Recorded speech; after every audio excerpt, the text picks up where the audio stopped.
नीतू की शादी के दूसरे दिन वो अपने कमरे में लेटकर आराम कर रही थी। तभी उसने एक गैर मर्द को अपने कमरे के अंदर खड़े देखा और उसे देखकर वो बुरी तरह से घबरा गई। जब उसने उससे पूछा कि तुम कौन हो, तो वह बहुत ही गंदी हंसी के साथ हंसने लगा और उसके करीब जाकर उसके साथ वह सब करने लगा जो एक पति ही अपनी पत्नी के साथ करता है।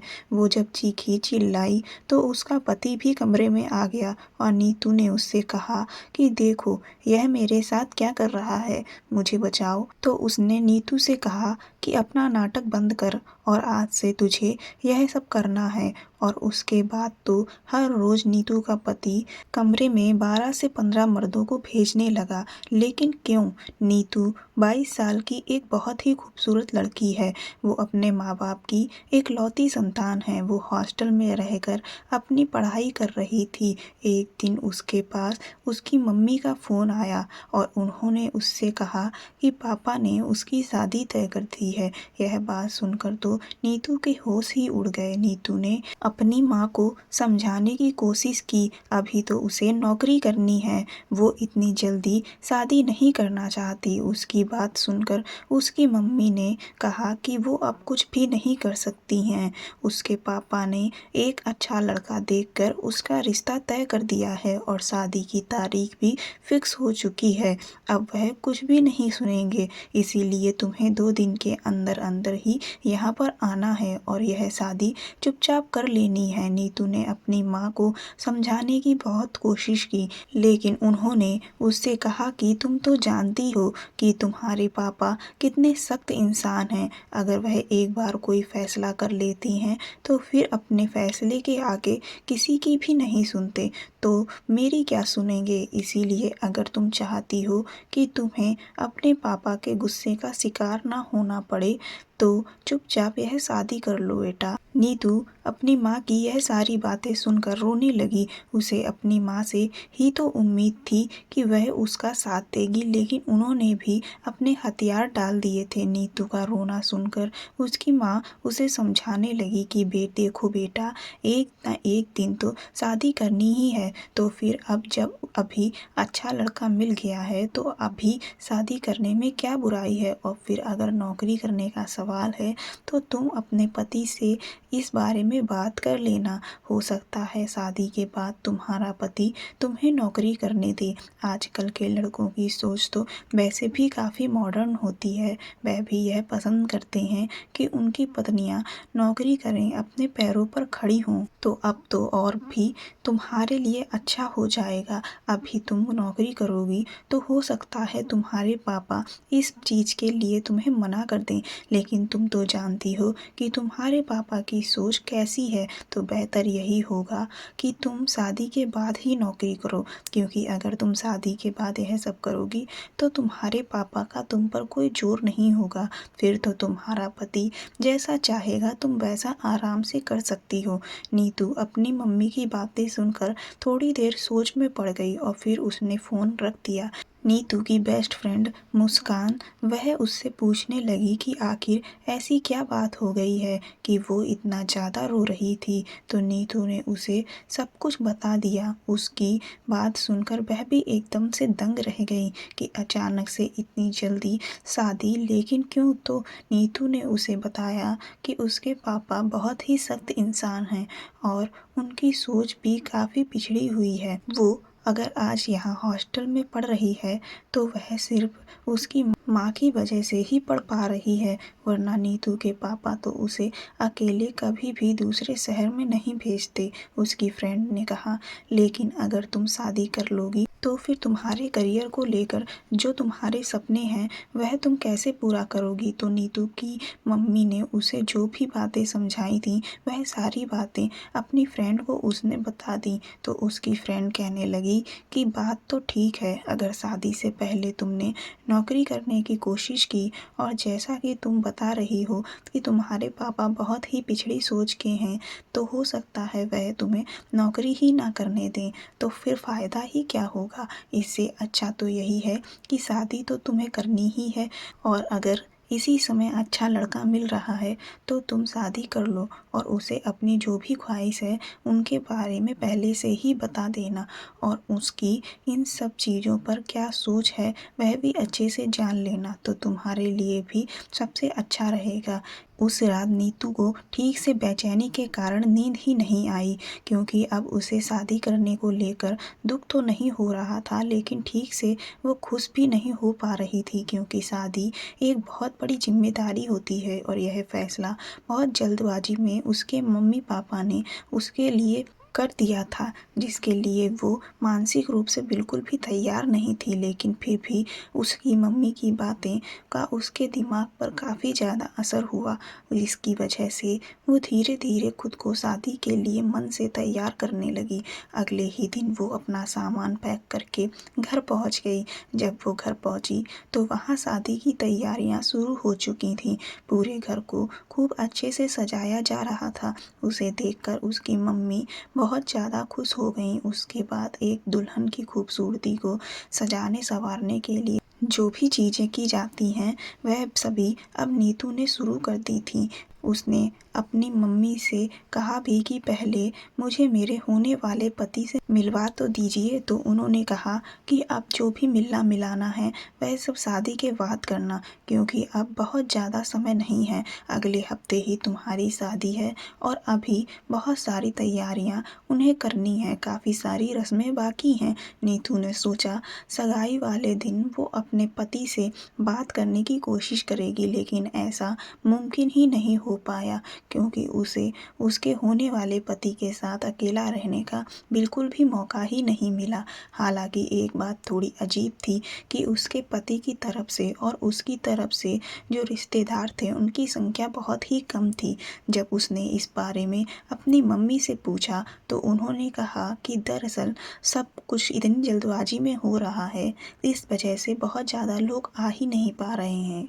नीतू ने भी इस बात को लेकर दोबारा कोई सवाल नहीं उठाया, लेकिन नीतू अपने पति को देखकर बहुत खुश थी। उसका पति दिखने में अच्छा खासा था, इसलिए अब उसे कम से कम इस बात की तो तसल्ली थी कि लड़का देखने में अच्छा लगता है, लेकिन उसके स्वभाव को जान पाने का तो उसे जरा सा भी मौका ही नहीं मिला। 2 दिन के बाद उसकी शादी होने वाली थी। ऐसा लग रहा था जैसे कि वो कोई सपना देख रही है। सब कुछ इतनी जल्दबाजी में हो रहा है कि कुछ भी समझ नहीं आ रहा। वो अभी बैठी अपने कमरे में यही सब सोच रही थी कि तभी उसकी मम्मी उसके पास आई और उससे बोली, देखो नीतू बेटा, तुम्हारा पति तुमसे जो भी कहे तुम्हें अब शादी के बाद उसकी सारी बातें माननी है, उसकी किसी भी बात को काटना नहीं, क्योंकि एक लड़की के लिए उसका पति ही सब कुछ होता है। इसीलिए उसकी हर बात को सर आंखों पर लेना, उसके किसी भी हुक्म को कभी मत टालना। नीतू ने अपनी मम्मी से हंसकर कहा, वह मेरा पति होगा, मालिक नहीं। मैं क्या उसकी गुलाम बनकर जा रही हूँ तो उसका हर हुक्म मानूंगी। तो नीतू की मम्मी ने उसके सर पर एक चपत देकर कहा कि जितना बोल रही हूँ चुपचाप उतना सुन। मैं नहीं चाहती कि तेरी हरकतों की वजह से तेरी शादी के बाद कोई भी ऐसी वैसी बात हो। पति की बात मानोगी तो सब कुछ बहुत अच्छे से चलेगा और तुम एक खुशहाल जीवन जियोगी। नीतू ने कहा, ठीक है देखूंगी, आप बिल्कुल भी फिक्र मत करिए। 2 दिन कब बीत गए पता ही नहीं चला और नीतू की रुपेश के साथ शादी हो गई। शादी के बाद वो विदा होकर रुपेश के घर में आ गई, लेकिन रुपेश के घर में तो कोई खास ऐसा था ही नहीं जो उसका स्वागत करे। बस सिर्फ उसके 1-2 रिश्तेदार औरतें ही दिख रही थीं। उन्होंने उसका स्वागत किया और उसे उसके कमरे में बिठाया। नीतू को यह बात बहुत ही अजीब लग रही थी कि क्या रुपेश के परिवार वालों में से कोई भी शादी में शामिल नहीं हुआ। अभी वो अपनी सेज पर बैठी हुई यही सब सोच ही रही थी कि तभी रुपेश कमरे में आ गया। उसे देखकर नीतू थोड़ा सा सहम गई। वह उसके करीब आया और उसने उसका घूंघट उठाया और उसकी जी भर के तारीफ की। अपनी तारीफ सुनकर नीतू बहुत ज़्यादा खुश हो गई। उसके बाद रुपेश ने नीतू को मुंह दिखाई की अंगूठी दी। नीतू ने भी मौका पाकर उससे पूछ ही लिया कि आपके घर वालों में से तो कोई भी दिखाई नहीं दे रहा है। तो वह उससे कहने लगा कि मैं इस दुनिया में बिल्कुल अकेला हूँ। दरअसल मैं अपने माँ बाप की एक लौती संतान हूँ। कुछ सालों पहले ही मेरे माँ बाप का एक एक्सीडेंट में देहांत हो गया था। तब से मैं अकेले ही ज़िंदगी बिता रहा हूँ और अपनी ज़िंदगी में बहुत ही तन्हा महसूस करता हूँ। रुपेश के चेहरे की उदासी देखकर नीतू ने उसका हाथ थाम लिया और उससे कहा कि लेकिन अब आप आज के बाद तन्हा महसूस नहीं करेंगे, क्योंकि अब मैं धर्मपत्नी बनकर आपकी ज़िंदगी में आ गई हूँ। नीतू की बात सुनकर वह मुस्कुराने लगा और फिर उन्होंने अपनी पहली रात की शुरुआत की और एक शादीशुदा जीवन की तरफ नीतू ने अपना पहला कदम बढ़ाया। सब कुछ बहुत अच्छा लग रहा था, बिल्कुल जैसे किसी मूवी में दिखाया जाता है। रुपेश उसे बहुत ज़्यादा प्यार कर रहा था, इतना कि नीतू बार बार खुद को आईने में देखकर शर्मा रही थी। उसे ऐसा लगने लगा था कि जैसे वो अब पहले से भी कई ज़्यादा खूबसूरत हो चुकी है। नीतू के चेहरे की जो रंगत थी वो बढ़ती ही जा रही थी। रुपेश जब सोकर उठा तो नीतू उसके लिए चाय और नाश्ता बनाकर कमरे में ले गई। नीतू ने उससे कहा कि उठ जाइए और फ्रेश हो जाइए, आपके ऑफिस जाने में देर तो नहीं हो रही है।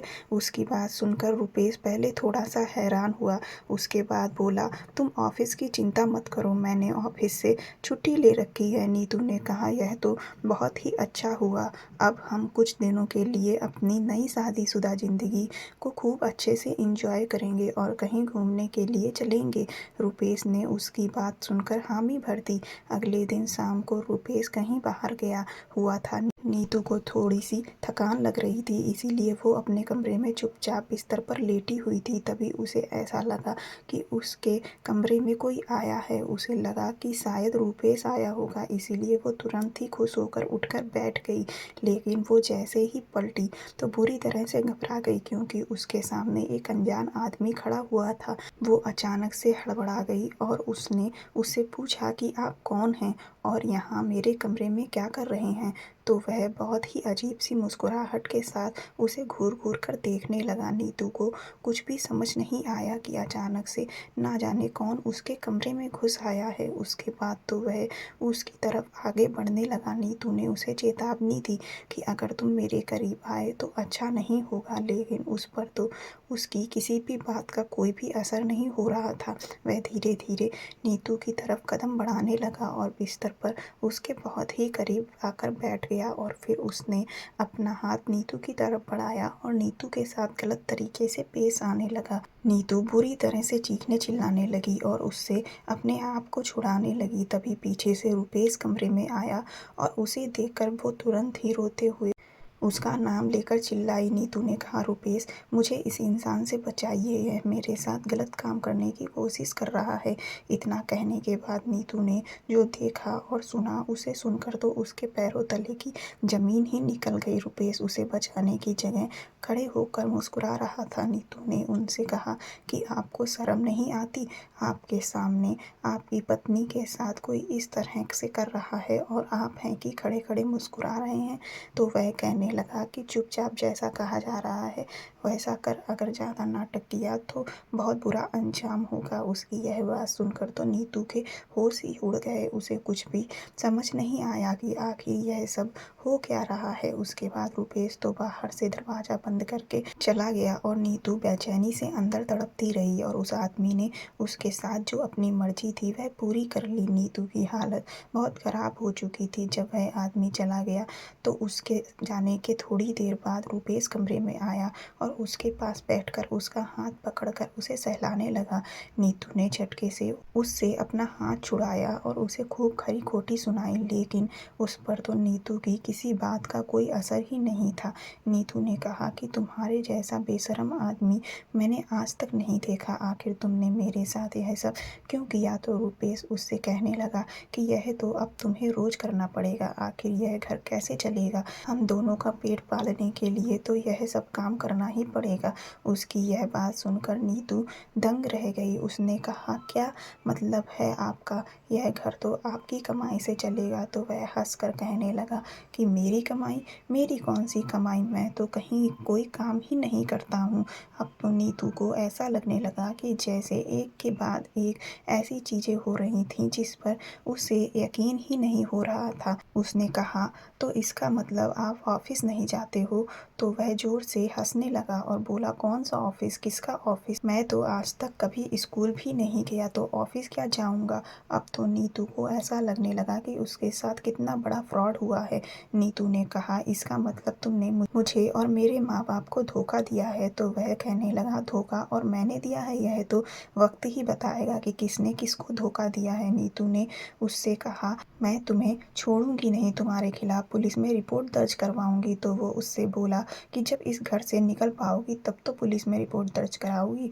अगर तुमने इस कमरे से भी बाहर जाने की कोशिश की तो तुम्हारा वह हाल करूंगा, तुमने कभी सपने में भी नहीं सोचा होगा। उसके बाद रुपेश उसे डरा धमका कर कमरे से बाहर चला गया और कमरे में बाहर से ताला मार दिया। नीतू फूट फूट कर रोने लगी। अब तो उसे उसके सारे सपने टूटे हुए नजर आने लगे। रुपेश ने न सिर्फ उसके साथ बल्कि उसके घर वालों के साथ भी कितना बड़ा धोखा किया था और नीतू के माँ बाप यही समझ रहे थे कि उन्होंने अपनी बेटी को एक बहुत ही खुशहाल जीवन जीने के लिए भेज दिया, जबकि उन्हें तो पता ही नहीं था कि यहाँ उसके साथ क्या क्या हो रहा है। अभी नीतू यह सब सोच ही रही थी कि तभी उसकी नज़र सामने पड़ी हुई कुर्सी पर पड़ी जिस पर मोबाइल रखा हुआ था। नीतू के साथ अचानक से इतना सब कुछ हुआ कि वो मोबाइल के बारे में तो बिल्कुल भूल ही गई थी। नीतू ने अपने मोबाइल से तुरंत ही अपनी माँ को फ़ोन लगाया और रो रो कर सारा हाल बताया। नीतू ने उनसे कहा कि हमारे साथ बहुत बड़ा धोखा हुआ है, आप तुरंत ही पापा के साथ पुलिस को लेकर यहाँ आ जाइए और मुझे यहाँ से लेकर चली जाइए, नहीं तो यह आदमी मेरे साथ ना जाने और क्या क्या करेंगे। अभी तो वो जितना कुछ झेल रही थी शायद वह कुछ भी नहीं था, असली बिजली तो उसके ऊपर अब गिरने वाली थी। नीतू की आखिरी उम्मीद नीतू की माँ ही थी, लेकिन उन्होंने उसकी पूरी बात सुनने के बाद उससे कहने लगी, देखो बेटा, तुम्हारा पति तुमसे जैसा कह रहा है चुपचाप वैसा ही करो, इतना रोने धोने की कोई ज़रूरत नहीं है। शुरुआत में तुम्हें थोड़ी बहुत तकलीफ होगी, लेकिन फिर धीरे धीरे तुम्हें इस सब की आदत हो जाएगी। उनके यह शब्द नीतू के कान में लावा बनकर जा रहे थे। नीतू को तो यकीन ही नहीं हो रहा था कि उसकी माँ उससे इस तरह की बात कर रही हैं। नीतू ने उनसे कहा कि आपको शर्म नहीं आ रही, आप मुझसे क्या कह रही हैं, आप मुझसे इस तरह का घटिया और गंदा काम करने के लिए कह रही हैं। तो नीतू की मम्मी उससे कहने लगी, बेटा तू इतने साल बाहर रही, इस वजह से तुझे इस सब के बारे में पता नहीं है। हमारी बिरादरी में यह परंपरा है, जो घर की औरतें होती हैं वह यही काम करती हैं और जो आदमी होते हैं वह दूसरे मर्दों को अपनी पत्नियों के पास लेकर आते हैं। यह परंपरा बहुत सालों से चली आ रही है और इसे हमारी बिरादरी की सभी औरतें निभाती आ रही हैं। अब तुझे भी इस परंपरा को आगे बढ़ाना है। नीतू ने उनसे कहा कि आपका तो दिमाग खराब हो गया है, आप ना जाने क्या क्या बके चली जा रही हैं। आप इस तरह की घटिया परंपराओं को आखिर कब से मानने लगी हैं। मैं एक पढ़ी लिखी लड़की हूँ और इस तरह की किसी भी चीज़ में मैं विश्वास नहीं करती। एक पत्नी के लिए उसका पति ही सब कुछ होता है और जो पति अपनी ही पत्नी को दूसरे आदमियों के सामने पेश करे वह उसका पति हो ही नहीं सकता। नीतू बोली, आप मेरी पापा से बात करवाइए, मैं यह सारी बातें पापा को बताऊंगी। उसकी बात सुनकर नीतू की मम्मी कहने लगी, बेटा तुम्हारे पापा को यह सब कुछ पहले से ही पता है, उन्हें उस लड़के के बारे में सब पता था और उनके कहने पर ही मैंने तुमसे उस लड़के की सच्चाई छुपाई, क्योंकि अगर मैं ऐसा ना करती तो वह हम दोनों को जान से मार देते।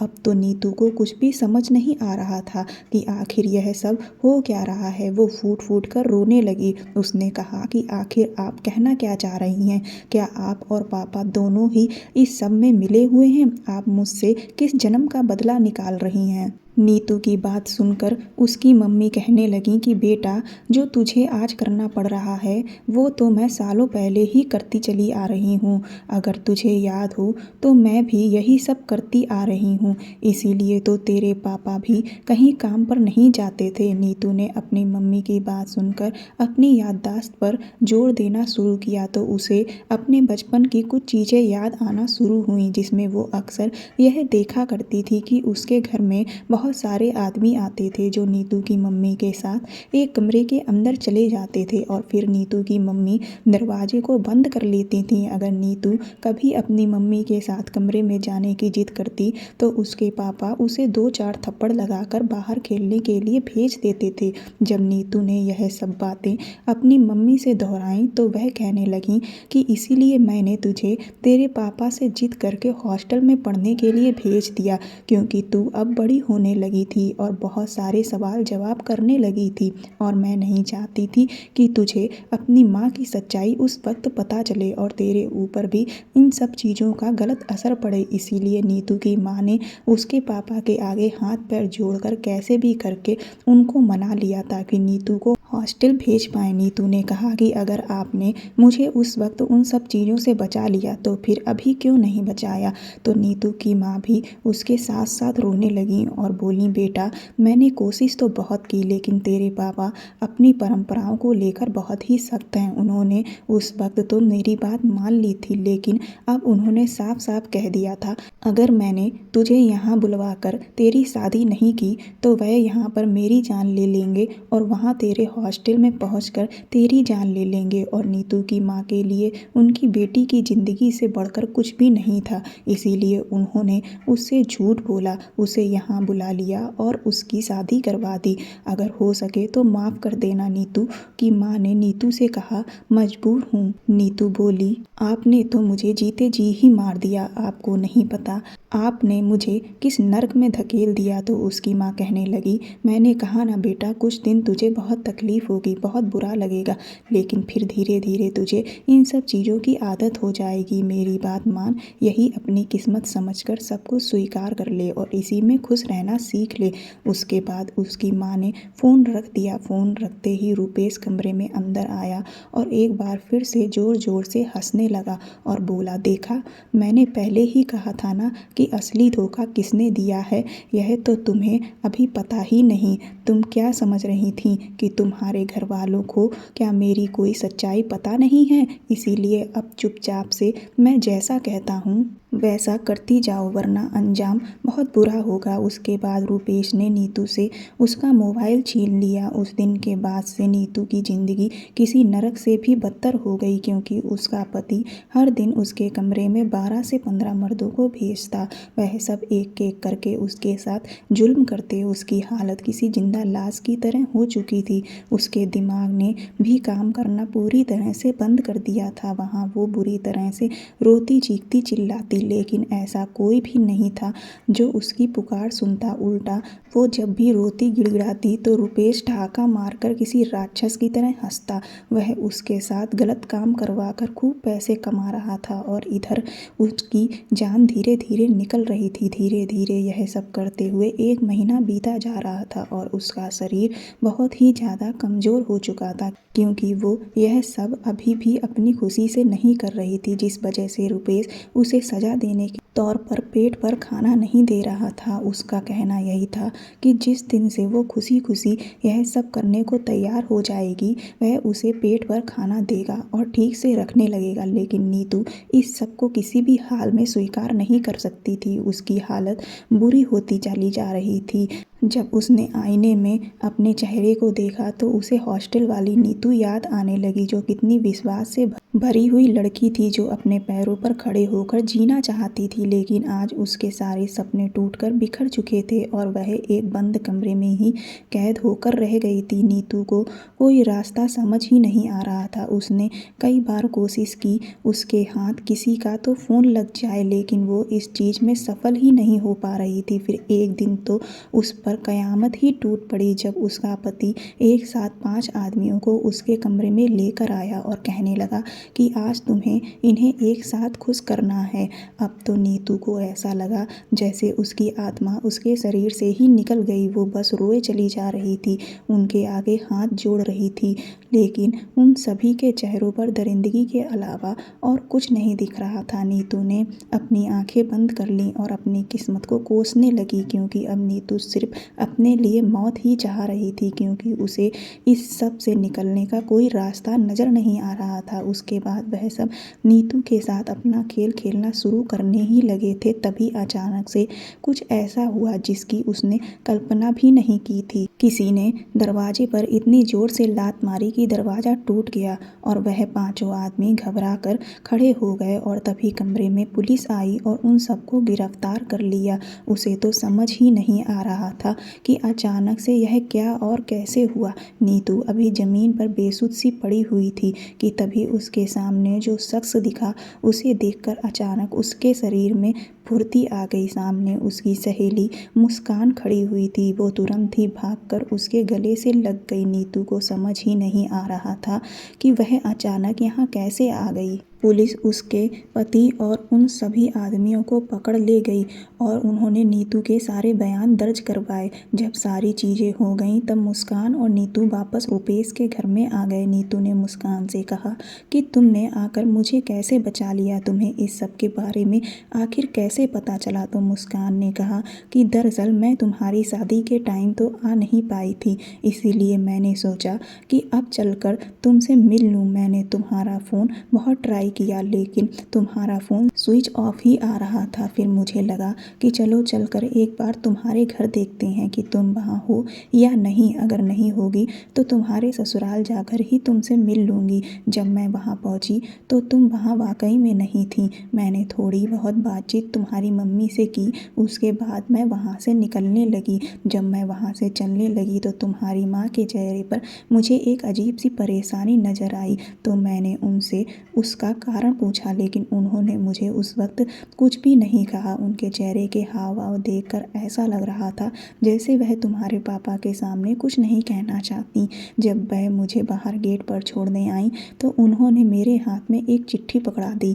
मैं यह तो समझ ही चुकी थी कि वह यह काम तुम्हारे पापा से छुपा कर रही हैं, इसीलिए मैंने भी धीरे से उस चिट्ठी को छुपा लिया और तुम्हारे घर से बाहर निकल आई। उसके बाद मैंने जो कुछ चिट्ठी में पढ़ा उसे पढ़कर तो मेरे रोंगटे ही खड़े हो गए। उस चिट्ठी में तुम्हारी माँ ने तुम्हारे साथ जो भी जुल्म हो रहा है वह सब कुछ बयां कर रखा था। साथ ही तुम्हारे पति के घर का पूरा एड्रेस भी लिखा हुआ था और उन्होंने मुस्कान से कहा कि हो सके तो मैं तुम्हें बचा लूँ। इसीलिए मैं तुरंत ही पुलिस स्टेशन गई और वहाँ जाकर उस चिट्ठी में लिखा हुआ एक एक शब्द पुलिस वालों को बता दिया और तुरंत ही तुम्हारे पति के एड्रेस पर मैं पुलिस के साथ आ गई। अपनी फ्रेंड की बात सुनकर नीतू फूट फूट कर रोने लगी। उसे एक बार फिर से गले लगा लिया। नीतू ने कहा कि अगर तुम ना आती तो आज शायद मैं जिंदा ना होती। उसकी सहेली ने कहा कि आज तुम्हारी ज़िंदगी तुम्हारी माँ की वजह से बची है। नीतू ने कहा हाँ तुम बिल्कुल ठीक कह रही हो, लेकिन